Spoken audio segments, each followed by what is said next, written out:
Today's episode of Off the Timeline is titled, What If Nebraska and Michigan Stopped College Football's Two Largest Takeovers?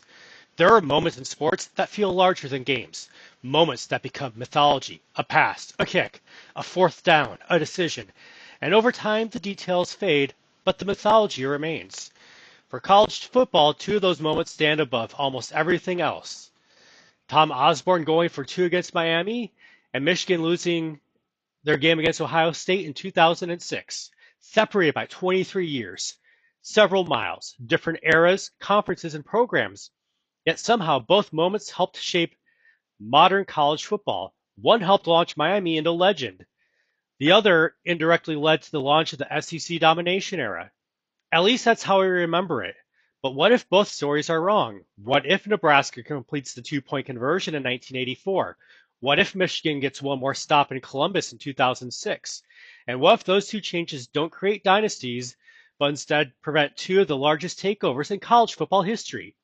This isn't the story of Nebraska becoming Alabama or Michigan becoming unbeatable. It's the story of what happens when two blue bloods change how the sport tells its own story. And that sets the table for the past that created a dynasty, or did it? January 2nd, 1984, Orange Bowl, Nebraska, Miami. Nebraska's offensive juggernaut, one of the best teams ever assembled. Across the field, a talented challenger from South Florida. Miami wasn't yet Miami. They hadn't quite become the U, at least not yet. Then came 60 minutes that entered college football folklore. Miami leads 31-30 late. Tom Osborne faces a choice. Kicks the extra point, take the tie, likely secure a national championship, or go for two, go for the win, and go for everything. In our timeline, Osborne decided to go for two. Pass falls incomplete. Miami wins, and history awards both teams. Nebraska becomes noble. Miami becomes legendary. But here's something people forget. Miami's rise wasn't inevitable. The recruiting was real, the talent was real, but the mythology required a stage. It required Nebraska. It required that game, and it required that ending. So imagine the pass is completed. Nebraska wins 32-31. The best Nebraska team ever is no longer remembered for what it almost did. It becomes a champion, and suddenly the sport remembers the 1980s differently. Not because Miami disappears, because they don't. Jimmy Johnson still arrives, South Florida still produces stars, the Hurricanes still become great. But now they're chasing history instead of creating it. The old powers make it a little bit longer, the revolution gets delayed, and Tom Osborne enters the next decade carrying a national championship instead of a question mark. And that sets the table for the legacy of Tom Osborne changes. The largest mistake alternate histories make is assuming one win changes everything. Real life doesn't work that way. Nebraska still loses games. Miami and Florida State still rise. The sport still becomes faster, more athletic. But something important changes, that being the narrative. Tom Osborne never again hears, can he win the big one? Imagine how absurd that sounds. A coach as successful as Tom Osborne somehow carrying that label for years. Not in this alternate universe. Now Nebraska's 1990s dynasty is not viewed as redemption, it's viewed as a second act. The 1983 title becomes proof of concept. The 90s become confirmation. Osborne doesn't just fully arrive, he arrives twice. And while Nebraska's story is changing, another blue blood is quietly approaching its own fork in the road. And that sets the table for Michigan, November 18th, 2006. Ohio State versus Michigan. Perhaps the most anticipated regular season game in college football history. The winner likely plays for a national championship. The loser doesn't. The atmosphere is unlike anything the sport had ever seen. The game delivers and Ohio State wins. Not because Michigan collapsed or because Ohio State dominated, because a handful of plays went Ohio State's way. A very tiny margin. That's it. Because, as we all know, the margin between history and alternate history was tiny. In this alternate universe, Michigan makes 1 to 2 more plays and ends up squeaking out a 45-42 victory. And suddenly, the BCS has a problem because now Ohio State's not in front, Michigan is, and the Wolverines are headed to the national championship game. And that sets the table for the title game that changes everything. In our timeline, Florida absolutely destroyed Ohio State. The game became a cultural event, not because Florida won, because of what people believed it proved, that the SEC was larger, faster, better, and that the future had arrived.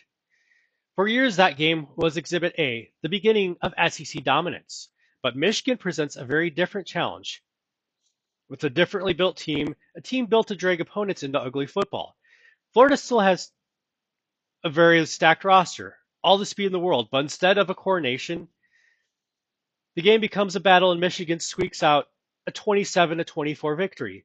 It's not comfortable, it's not convincing, but it's just enough. And suddenly, one of the defining myths of modern college football disappears. The SEC still rises, the talent is still there, the championships still come.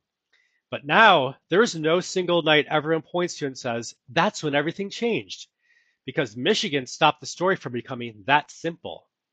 And that sets the table for Appalachian State hits even harder. And then the twist nobody sees coming. Appalachian State, Michigan, the upset heard around the world. And here's where this universe becomes fascinating. Michigan isn't just Michigan in this alternate universe. They're defending national champions. The upset becomes larger. The headlines become louder. The embarrassment becomes even greater. The shock becomes even more complete. And that's exactly why the butterfly effect matters. Because now the question changes. In our timeline, it was Michigan broken? In this timeline, it was, how can a national champion lose to Appalachian State? The administration isn't searching for a savior. They're searching for answers. Lloyd Carr isn't viewed as outdated. He's viewed as a champion who got blindsided. This changes everything about what comes next, the coaching search, the transition, the future. Not because App State disappears, but because the reaction changes. And that sets a table where these two stories collide. This is where Nebraska and Michigan finally meet, not on a football field, but inside the sport itself. Nebraska's 1983 title removed one of the most famous unresolved debates in history. Michigan's 2006 title created new ones. Florida fans want answers, as do Ohio State, USC, and all other fans. And slowly the pressure builds. The VCS becomes harder to defend. The calls for a playoff become louder. The sport gets tired of arguing. And the playoff arrives earlier, somewhere around 2011. With the point being that college football begins settling arguments on the field a few years sooner due to the ripple effects of these results being flipped. Because somehow these two programs helped push in this direction. One by winning a title, the other by winning one the sport never expected. Funny thing about alternate history is that it's not about empires, dynasties, dominance, or perfection. The most realistic scenarios aren't about becoming unbeatable, they're about changing the story. Nebraska doesn't stop Miami forever. Michigan doesn't stop the SEC forever.